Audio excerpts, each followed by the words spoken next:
Time and again, motorcycle manufacturers don't heed this bit of advice. Instead, they often opt for change in the name of performance, or sometimes just for the sake of change. Unfortunately, this doesn't always amount to a better product, so anytime a manufacturer messes with an already good thing like the YZ250F, it can be a risky move.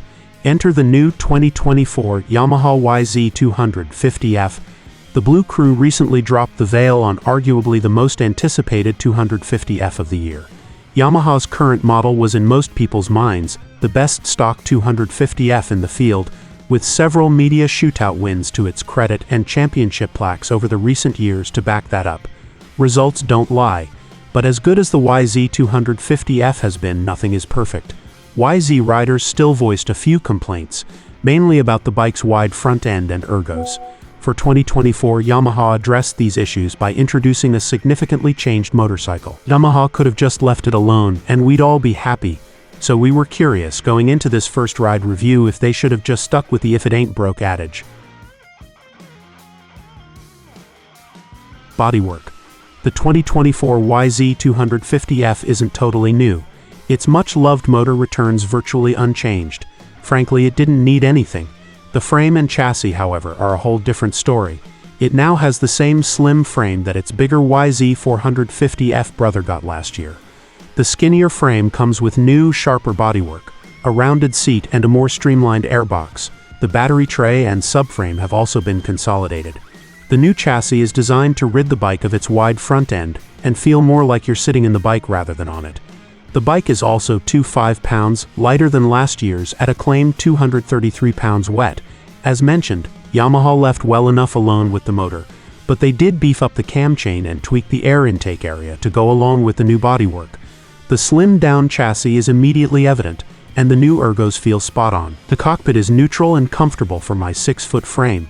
Compared to last year, the rider triangle has increased by 10 millimeters, with a flatter, taller seat and optional bar positions for cockpit customization. My biggest takeaway came from the redesigned shrouds and airbox. Before, the YZ's front end pushed your knees outward. Now, the cockpit feels racy and thin, allowing the rider to move around in a much freer nature.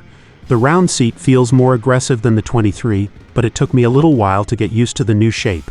Even though the motor is the same as before, the new mapping makes it feel slightly different. The power window is narrow and requires short shifting the bike to keep it in the happy zone. On our first ride on the bike, the track was ripped deep, contributing to the YZ's sluggish feel. I kept searching for that torquey pull from the YZ of years past. I went back to the pits in search of an answer. The Yamaha techs changed the bike's mapping to what they called response in Yamaha's newly streamlined Power Tuner app. Within a minute or so, my question had been answered. Engine. Now this was the engine I was expecting. The response map woke the engine up from its early morning slumber. It was now the exciting, strong pulling YZ that I had come to know and love.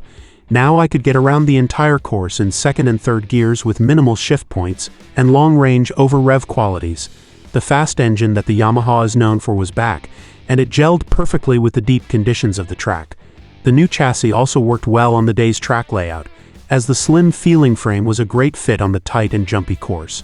With the updated shrouds and airbox, the rider can easily slide up on the tank and hit the inside lines. Moving around on the YZ has never been easier. Along with the skinny feel, the bike is agile and can be moved between your legs with noticeable ease. This translates into less effort when maneuvering around the track and switching up lines. Its nimble character is perfect for tighter tracks, but we've yet to ride it on a faster, wide open setting.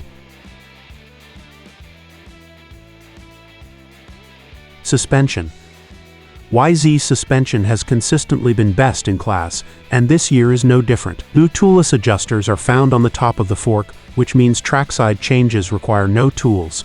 I stiffened the fork early in the day to combat the ultra-deep conditions, but softened them back to stock once the dirt packed in.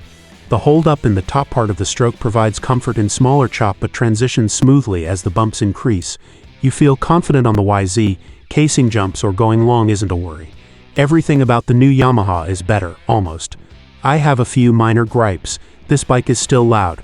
The 2023 YZ450F airbox is closed off in the new chassis, which significantly squelches that notorious YZ vacuum sound from the front end, But this isn't the case with the YZ250F. Vents inside the intake make the engine noise almost unbearable at times. If you currently ride a Yamaha, you might not notice, but if you're new to the YZ250F, be sure to grab some earplugs. While you're at it, pick up some padded bike shorts. The new seat is hard and gets uncomfortable after a few motos. And if you opt for the 50th anniversary retro white YZ, which looks great in the pits, be prepared to do a lot of cleaning and scrubbing after every ride if you want to keep it looking that way. The bike is still offered in traditional blue, but the previous Monster Energy graphics version is kaput this year.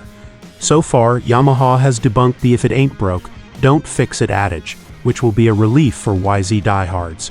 Yamaha took the risk of making some big changes to the 2024 YZ250F and somehow managed to get away with it.